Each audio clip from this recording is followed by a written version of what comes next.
everyone. Welcome. This is Heidi, and this is your favorite podcast, Follow Hope. Today with us, we have Teresa. Hi, Teresa. How are you? Hey, hello. Good to be here. Amazing. Well, thank you for being a guest. And I do want to ask you about you. I want to learn from you first. I want to know everything about you. So let me just start with where were you born? Where are you from?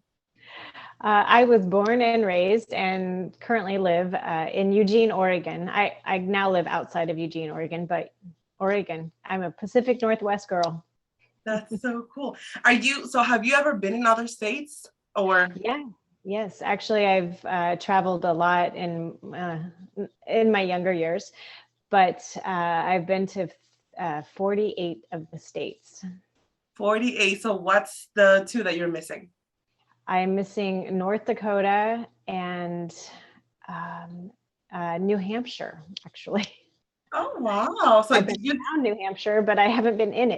it. So were you doing that for work or just for fun? Just It originally was because of my parents' work.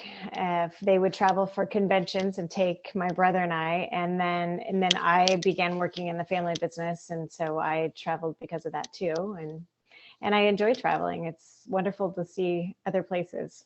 of course. And you never saw some like a place where you're like, actually, I'm gonna move here and live in Oregon. Was there any state that you said, I want to move to here? No, there hasn't been that yet. Though I did live outside of Oregon for 3 years in my 20s. I lived in Texas, Houston, and then Tulsa, Oklahoma, which I very much enjoyed. But there's something special about Oregon for sure. For sure. I'll tell you something real fun. My partner, he actually went to Oregon. He went to live there for a year and a half. And then he came back because his dad got sick.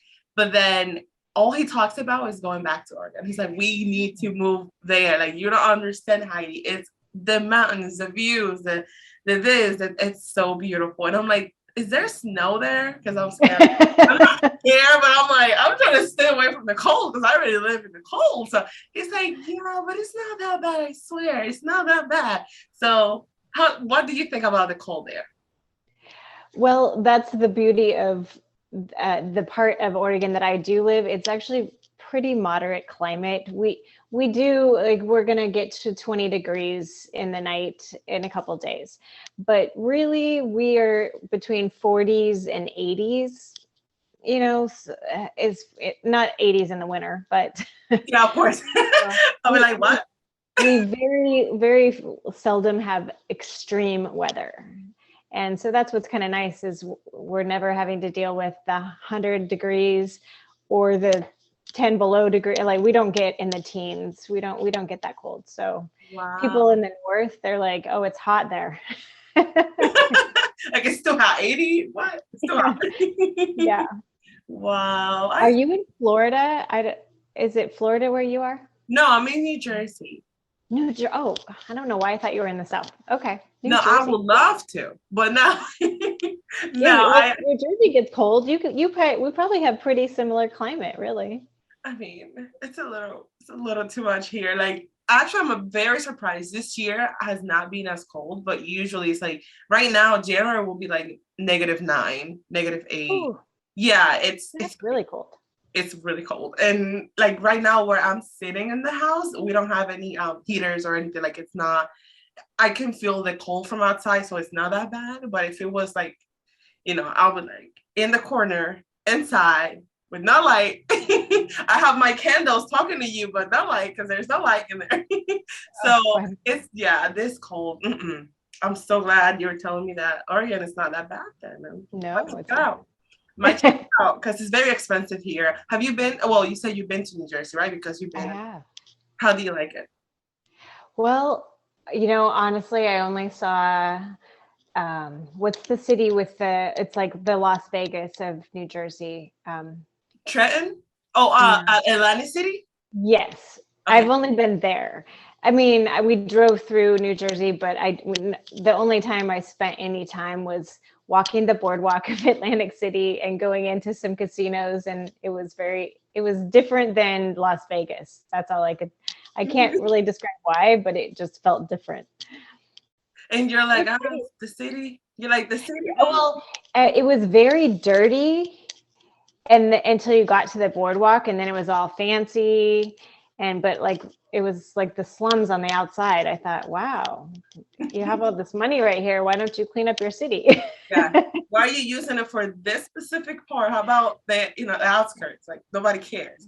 But it is. That's It's been to over 20 years, so I cannot say what it is now. I don't mean to be derogatory towards the city at all. No, not at all. Not at all. No, no, no, no. It happens in a lot of places, right? Where It does. yeah, wherever the people go to visit, that's where they have it nice and clean. But then you actually walk in the actual city, and you're like, this is complete different from what I saw in the casino or the hotel. So it happens everywhere, and I'm pretty sure they know that. Just like I know where I live, it's there's the parts that are like, oh my God, is that where you live? I'm like, no. Yes, it is the name of my city, but no, I live in the here where it's not like that. So it's like two different worlds, right? Oh, Yeah. that's so cool. So now you live in Oregon, and I guess that's where you have your family and everyone, and Yes, we're everyone is there. all here. That's so cool. That's so cool. Yeah. So tell me something. What kind of coach are you? Because I know you are a coach, but what kind are you? Well, I am what I consider a movement coach. I have worked a lot with people to improve their running or their fitness level. I've also worked with people who don't necessarily have a fitness level, but are trying to work themselves into having more activity in their life. They've gotten too sedentary. They're having health problems and struggling with finding the mindset and the energy, which we know from what we've been, the people we work with, your energy level has a lot to do with your mindset. Yes. And they also don't have anyone to help them become accountable. And so that's what I am really working towards, is developing more people having a more active lifestyle so that they have less health problems and feel better to live their life and have more energy to do that. That's amazing. Is that for any age people that come to you? It doesn't, or okay. So anyone that, okay. Yes, it's really ageless in that sense. I mean, I have had a background of being active, I guess. I grew up, I rode horses. I didn't really do like school sports because riding was something that I did outside of school. But in my 20s, I got into running, and I was terrible at, I didn't consider myself a runner. I was very slow. It was hard. But I kept at it because I felt better and I was seeing my efforts doing something. I was improving on my pace and just my overall fitness level. And then I just started pushing myself harder with distance. Like, okay, well, how does it feel to run 3 miles? Oh, well, if I can run 3, can I run 5? Can I run 8? And I just kept doing that. And I got past 10 and I thought, well, maybe I could run a marathon. Yes, for sure. So I just kept working at it, and I did. And then I thought, well, I bet I could do it better, So I've also worked with people who that's their goals is, I've ran a marathon, but I want to do it better. What are things I can do to improve that? And that's a lot of fun too. But mostly I just enjoy helping people better their life. For sure. On their health and fitness, because that also encompasses almost every other aspect of their life, which is great. Yeah. Yes, it is. Yep. A lot of people, they're like, well, what is changing my mindset going to do? Is that going to help me with, they start thinking that way. And that's, of course, because they're still not where they're supposed to be, mindful speaking. But then activities and keeping yourself active and running and physical activities can actually make someone, of course, be less sick, more healthy, less be in this earth for longer. So that's really cool what you're doing. And what, like, where did this passion come from? Was it from you said you started in your early 20s. Was there someone that put you to it, or you saw someone doing it and you're like, I want to do that too, like I want to run? How did it start? Yeah, no, not necessarily.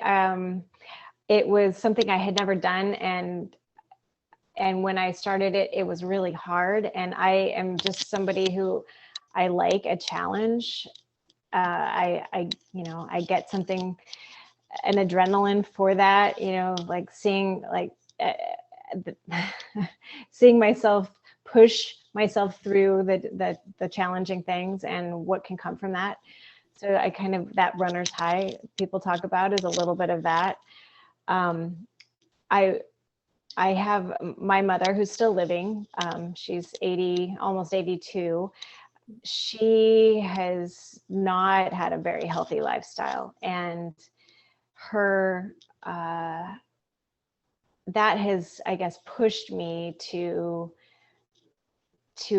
really focus on fitness and what I eat as a top priority, because I don't want to go through the things that she's gone through. It pains her. It pains me to see her, and knowing that had we just made, had 40 years ago, we made some different decisions. Not me, but maybe had I known, when I was in my teens, that where we would be snowballing in 50 years, maybe I could have helped her better. But now I just have to help support her, who she is, but maybe I can keep somebody else from following that path. And when we make bad decisions that affect our life, in our health especially, it's not just us. I mean, it is for a period of time, because you're 40 or you're 50, and even in your 60s, you're like, I don't feel good, but I can still do stuff. When you start getting into your 70s and then 80s, your body starts declining so badly that your bad habits and health system is affecting everybody. And I don't think they mean for that to happen, but it's happened.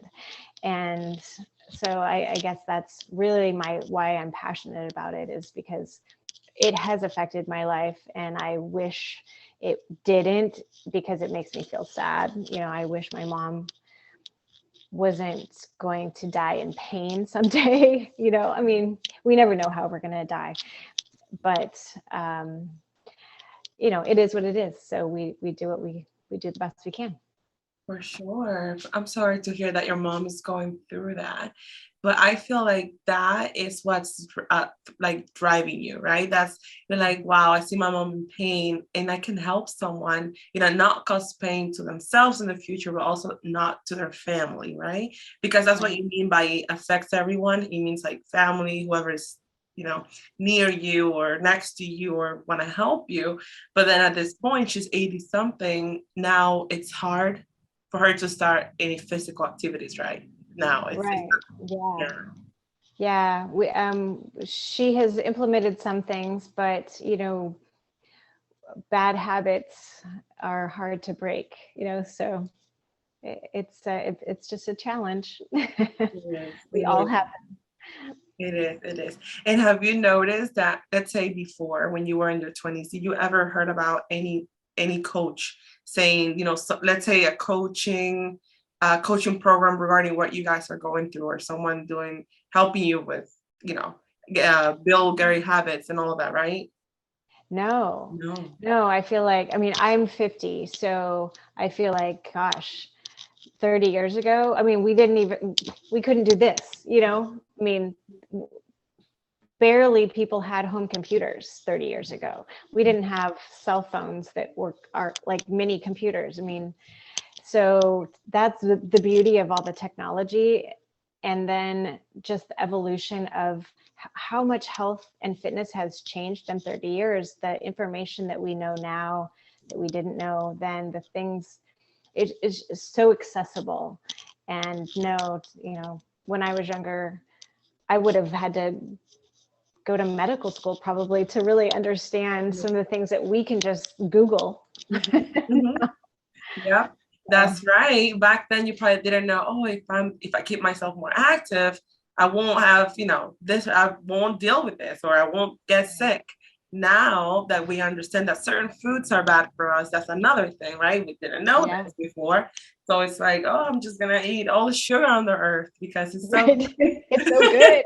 yeah, it's sweet. Why not? Everyone, oh, sugar, add more Right. sugar to the coffee. So it's like now at least we know, right? With all this research, and I know that social media and the internet is not always great, but it's a great tool. It's a great tool to access, people like us, coaches, and that's the beauty of the time now that people don't have to do it alone, because when you don't do it alone, you're not accountable. Just like you said, you are like someone that keeps the people that comes to you to help you to get help accountable. You're like, hey, I want to, you got to do this and that, this is what you have to do. Because when we are let to fly on our, on our own, we're just going to fly this high. We're going to get scared. We're going to go back down. We're like, I don't need help. I know I got this. No, you don't, Right. right? It's like, no, that's so great. So what was the defined moment that you will say, it could be 2 days ago, 2 years ago, 5 years ago? What will be the defined moment? Something that happened that you're like, you know what? I'm going to become a coach. Like when did you decide to become a coach? Ooh, that's a tough one.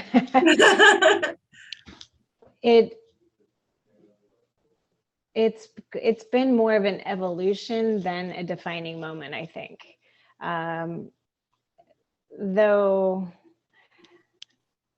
yeah, I definitely more of an evolution than a defining moment. And I think that's just life experiences, learning about what doesn't work for me, certain work environments that are just not fulfilling your soul. And getting to an age too where you just don't want to settle for just anything. You want to do something good in the world more than just earn a paycheck. And then again, with the evolution of all the technology, it allows people, coaches, therapists to do this, have these conversations so much easier than even 5 years ago. I mean, well, I guess in some ways we can thank COVID, yeah, which is awful, but it really has taught our society all over the world that we can do things differently. And so even 2 years ago, did I think about having a coaching business as an actual business? No, because it didn't really, it seemed like you have to hang a shingle out and, be like more of a therapist type of business. mm-hmm. And now we can reach people like this, and it's pretty cool. Yeah, it is. And you just said something about COVID that, a lot of people were like, no, we lost so much during COVID. I lost people during COVID. I lost friends and family. And I got COVID like 5 times by now. And it's just crazy. My son, he had COVID at 6 months old, which was, to me, that was like, what is this doing, right? But then at the same time, I take a look before 2020 when was that actually happened, because they call it 2019, but we were not full aware until 2020, right? That's when everything shut down. If you take a look, let's take a look from what happened before 2020. We were nowhere near where we are now. Like you're saying, no, with technology, we were pushed, we were forced to learn all of this, right? To have to watch YouTube and watch Netflix. Like, we didn't have time for any of this. We didn't know about any of this, right?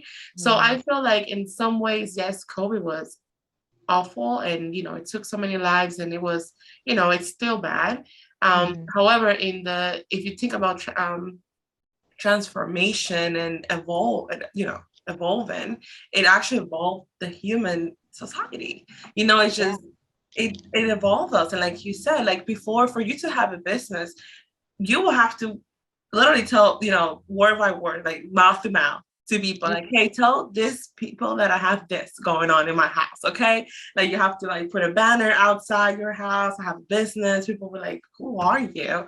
It was harder. Now I feel like now it's a little easier. There's more demand and there's Mhm. more need for coaches. And I do know that there are a lot of coaches out there also. It's an industry that's growing, right? Would you Yeah, agree? It's I would growing. agree. Yes. It's really, really growing. And it's beautiful to see, so many people getting help, so many people reaching their goals, and all of that. So I feel like, Mhm. yes, COVID has like the good side of it and the bad side of it. Like Yeah, anything else. absolutely. Like anything else. Were you sick? Did you get sick at all? I did get it, not in the heart of it. And it was, I lost my taste for 3 months. Even when I wasn't, sick anymore, but I couldn't taste anything. And that's not that big a deal. I mean, but it, it's very weird eating when you cannot taste food It is. for prolonged period. We've all had a cold and, you're stuffed up and you're like, I can't smell it. I can't taste it. Mhm. But to literally not taste anything for about 3 months was, and I know people who have had it longer. I mean, so I'm not saying poor me, No, because, no, no. I understand, of course. but it was not a very fun thing to have. So you said 5 times. My gosh, I can't. No, no, no. Yeah, it's crazy. I just had it not even when, like December, I think it was. I don't even know how I got it because I'm staying home with the baby, right? So all I do is just go to a supermarket. So I guess that's where I got it. But I'm Yeah. like, this thing, but yeah, I did not lost my taste for that long. So let me tell you, I'm someone that needs to taste. Like, what is this? Chicken, No. is this Yeah. chicken or pork? Tell me the truth. Which Right. because when they're cooked, they're a little the same. So I'm like, is it this or this? Yeah, I So, hear oh you. my God, how were you able? Like, were you cooking at all, or somebody else was cooking? No, I cook, and I would have to say to my husband, like, as far as salting goes, I put in what it said, but hopefully it's not too much, because I just couldn't tell. Yeah, I Yeah, hope nothing was salty, but it doesn't. I know. I tend to go light anyway, just in case, because you can always add salt. It's taking it away is the problem. It's a problem. Yep, yep. And I Yeah, understand salt has minerals that we need, but but not too much, not too because much. high blood That'll be pressure. my mom. She's like, this is salty. I'm like, no, it's not. My mom she was like Lysol also. So she's like, I'm like, no. That's so cool. All right. So let me ask you this, since you're like into, physical activities and eating healthy and all of that. If you could tell us and the audience 3 things that we should start eating now, what would be those 3 things? Well, let's see, 3 things. I guess more fruits and vegetables, and maybe people hear that or maybe not, but truly making sure that that is a part of your everyday diet, is eating as many fruits and vegetables as you can.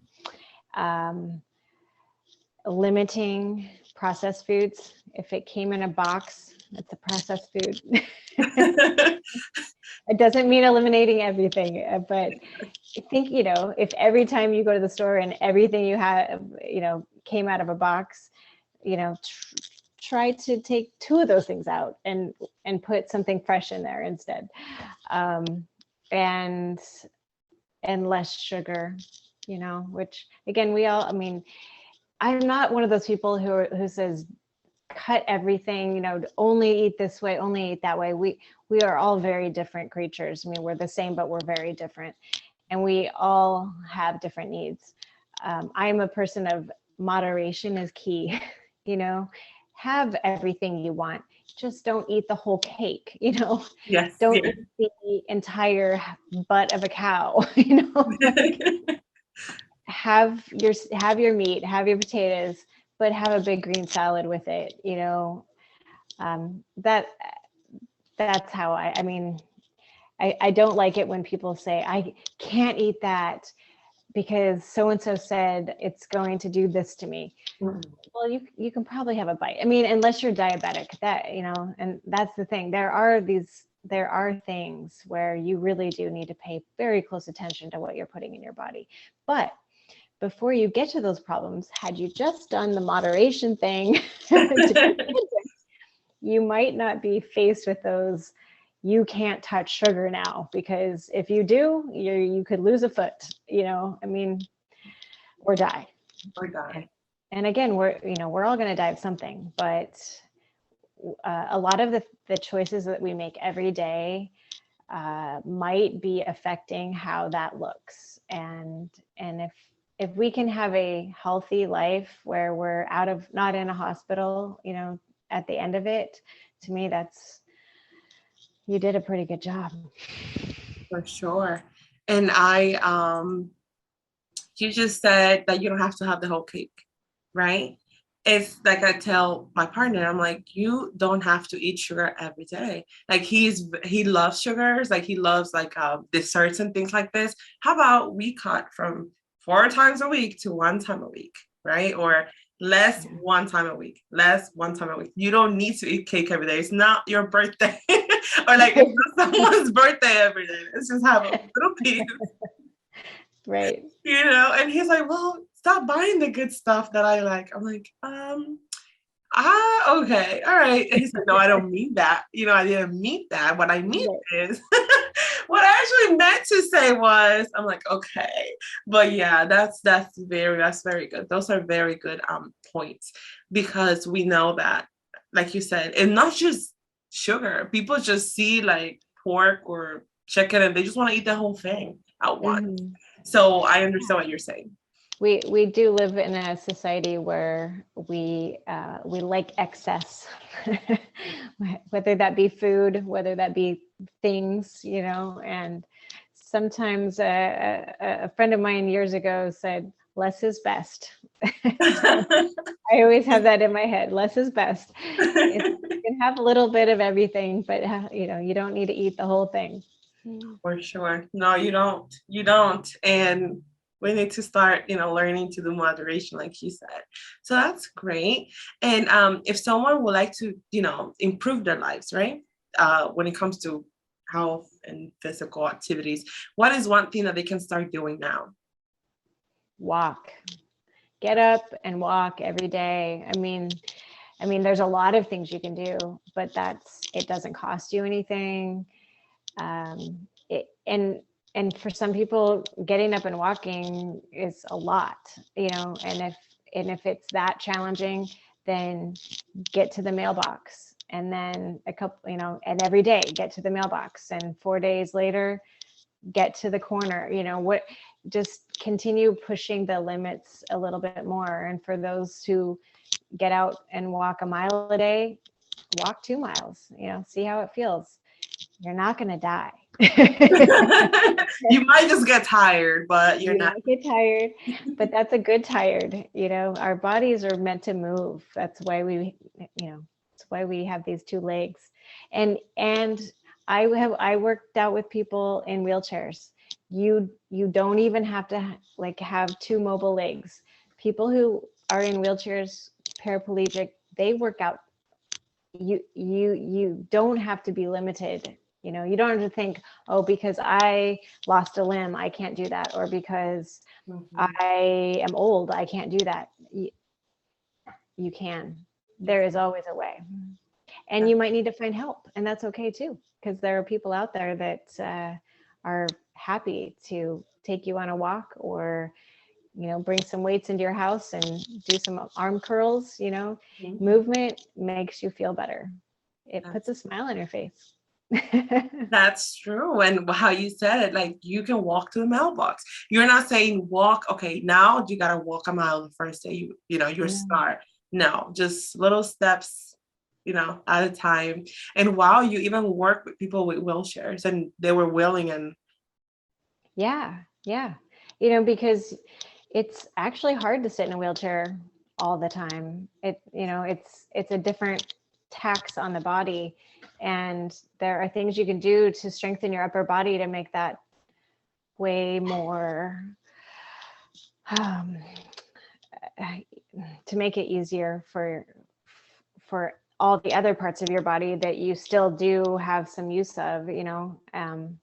It's really awesome to see people who have disabilities really making all the efforts they can to make what does still function better and stronger. I mean, strength is something that we lose as we get older. It's just natural. And so we really get to, like, we hit a peak, and everyone's peak is different. And then we just start going downhill. Mm-hmm. And you have to fight that. And we are never going to get stronger. We can just maintain it to get not as weak. Mm-hmm. So, I mean, that's when you're young, you just get stronger and stronger and stronger. But then you hit that point and it's like you're fighting against your body's just natural decline. It's not going to change. So the stronger we stay, the healthier we will be as we age. For sure. Oh my God. I can see how you can change lives. I can see how you are able to, help someone and help them, keep them accountable, because you've always been a challenger yourself, right? You're challenging yourself. And you're like, if I was able to challenge myself, I'm going to challenge you now. And I'm going to have you, transform. So are you ready? Right. Are you ready? That's so amazing. Now the interview, it's almost to the end. And I love this conversation. Let me ask you the last thing. Okay. What is a journal prompt that someone can actually start writing about today?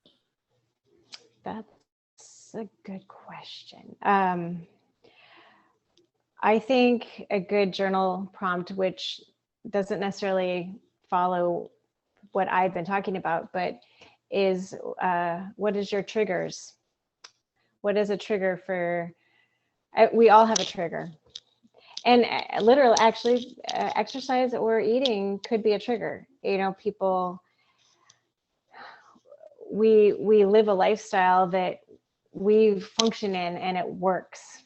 Whether it's healthy or not healthy, it works. And when people start saying, maybe you should think about a salad instead of a hamburger, it can trigger an emotional response where you're like, who are you to tell me what to eat? Did I ask? Or, hey, did you get your walk-in today? Why are you asking me that? What business is it of yours? Mm-hmm. So potentially those things could be triggers, but we all have a trigger. So what is your trigger? And then if you write it down, asking yourself, why is it a trigger? And see if you can get any words down where you can process through it. Sometimes just journaling will get you to process through it, and then that gives that trigger less power the next time that thing comes up.